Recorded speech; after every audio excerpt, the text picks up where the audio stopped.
This. Tyronn Lue and the Lakers have ended negotiations without an agreement for the team's head coaching job. This was reported by our Adrian Wojnarowski last night. Lue reportedly turned down an offer in the range of 3 years and $18 million.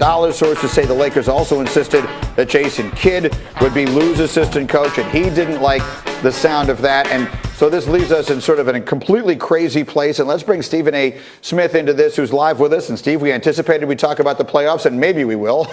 But I saw you last night with this. There is such dysfunction right now at the top of the Laker organization. Jeannie Buss, Kurt Rambis, Linda Rambis. What do you make of what's going on there right now with the Lakers, first and foremost? That the Lakers right now at this particular moment is a mess and an absolute embarrassment. That's what this really comes down to. When you look at the Los Angeles Lakers right now, first things first, you offer a 3-year deal to a guy that won a championship and went to 3 straight NBA finals. But you gave Luke Walton 5 years. David Fizdale got 5 years. Derek Fisher, when he was the coach of the New York Knicks, got 5 years. Steve Clifford got 5 years from Charlotte to Orlando. You look at all of those things. Monty Williams, by the way, who they also offered a 3-year deal to, which is why he ended up going to Phoenix. I mean, these are the kind of things that you are the Lakers, that you're doing if you're the Lakers. You're competing against a billionaire in town, the guy worth about $40 billion in Steve Ballmer, and your answer is to penny pinch. That's number one. Number two, you go the route of encouraging a coach to allow you to pick his staff. Most coaches wouldn't do that. It's certainly not championship coaches. You want Kurt Rambis to be an associate head coach. Let's keep in mind who Kurt Rambis is. A good man, knowledgeable about basketball, obviously synonymous with the Lakers organization because he won championships as a player. Fair enough, but outside of his interim tag in both New York and L.A., the one time where he was a full-time head coach was in Minnesota for 2 seasons when he was 32 and 132. That is a 19.5% winning percentage. And this is the man that you have as a senior advisor. This is the man whose wife you have also influencing Jeannie Buss to some degree because she listens to both of them. And obviously you would surmise that she's got to be listening to her ex-fiance, Phil Jackson, which makes sense if you're listening to the coach. As an executive, you don't want to get me started on Phil Jackson's tenure presiding over the New York Knicks, do you? I'm in a nice mood. I don't really want to do that because I'll go nuclear. And so when you look at it from that perspective, all of these things have served to really be a blemish on the Los Angeles Lakers right now, not just because of what you did, but who you did it to. You did it to the guy, presumably, that LeBron James wanted. He is your resident marquee, your superstar, a person that you want to sit up there and keep happy because at least for the next 2 years, you're supposed to have him. He doesn't have a no-trade clause. He has a 3-year deal with an opt-out after the 3rd year, option for a 4th year. You got to believe that with things going the way that they're going,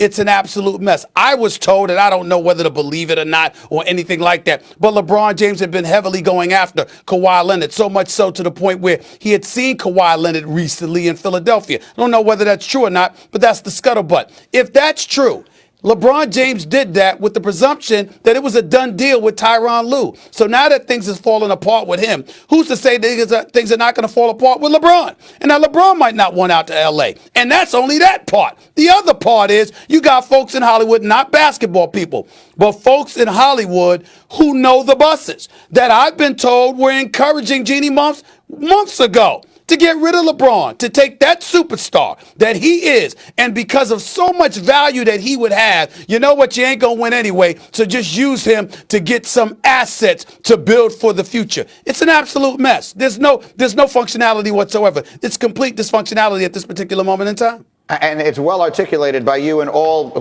facets, and I'm trying to decide which part of that I want to follow up on. Take your time. Let's start with...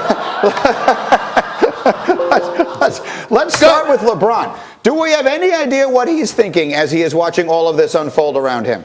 No, because LeBron James, first of all, he's going to hesitate. He's going to be reluctant to tell you what he feels. Number one, because he wants to control the narrative. Number two, because the shop, the latest edition of the shop hasn't taken place. So God forbid he'll tell the media. He'll be the media and tell you what he wants to tell you. And then even then, he'll have his minions out there. And I don't mean that disrespectfully to his crew because I got mad respect for all of them. But people who are extensions of him who will put out whatever it is they want to put out when they want to put out to convince you to believe what they want you to believe, even when you have no reason to believe it. That's the answer. Okay, I don't even remember the question, but the answer was spectacular. So now we'll work our way to the other thing you said, and we had some fun sort of kicking it around here this morning, the very notion. Is there any real chance they trade LeBron? And if they actually entertain the possibility of trading LeBron, what would that look like? Who gets involved and what happens? Well, first of all, we have no idea what it would look like because when you're talking about LeBron James, you're talking about arguably the greatest player in the world. We don't view him that way at this particular moment in time because he's home watching the playoffs with the rest of us, albeit for the first time in 14 years. The reality is that, again, of course, it makes sense to hold on to the marquee, the box office attraction, particularly when you're a Lakers franchise and you don't have the kind of deep pockets that Steve Ballmer has right in the same town for the Los Angeles Clippers. But for all of those out there who would debunk such a theory, who would sit up there and render it utter nonsense, I would ask you a very simple yet rhetorical question. Tell me what has made sense about the Lakers over the last several years. Tell me what.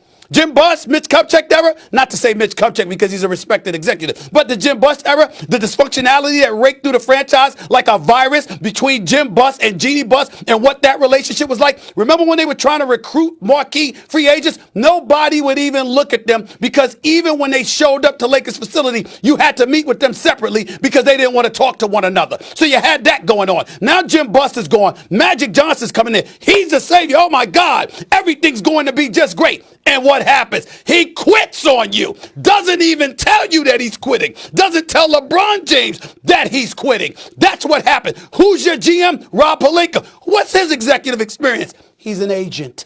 Not an executive in the NBA. No experience. He's an experienced agent, not an experienced GM. He's a GM with the Lakers that can't get calls returned. And then all of a sudden you're hearing the name Linda Rambis. I know Kurt Rambis. I didn't know anything about Linda Rambis other than the fact that she was Jeannie's best friend until weeks ago. And now you have her influencing basketball decisions. You can't make this up. You can't make it up.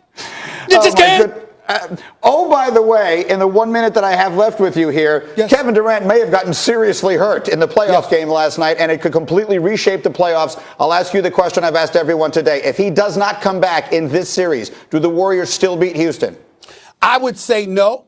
I would say it should be Houston, but I would also say this. James Harden and Chris Paul have never been under more pressure in their life. They have been proclaiming, everybody in Houston has been proclaiming, that if CP3 had not gone down, they would have beaten the Warriors with a healthy Kevin Durant and Steph Curry and Klay Thompson last year. This year, you came back from a 20-point deficit. The series was tied 2-2. You were about to sit up there and compete for Game 5. He goes down, and your virtual no-shows in the fourth quarter. There has never been more pressure on James Harden and CP3 than it is now in their careers. And damn it, they deserve this pressure. They are big time. Be big time. Handle your business. Period. Stephen A. Can I go now? Outstanding. We'll see you in 7 minutes here on ESPN. I got Max to deal with. I'm just warming up. First Take starts in 7 minutes here on ESPN. Thank you, Stephen A. Just what can you say? Just spectacular. Sports Center tonight, 6 o'clock Eastern time after PTI. Sage and Kevin with the latest on KD. Joel Embiid going into a huge game tonight, and an update from Tony Romo playing in the Byron Nelson. That's Sports Center after PTI on ESPN. All right, coming up, what would it look like if LeBron James were actually to get traded out of Los Angeles? Jared Dudley is shaking his head vociferously. He will weigh in as we continue next. Back in a moment. Get Up on ESPN. Holy moly.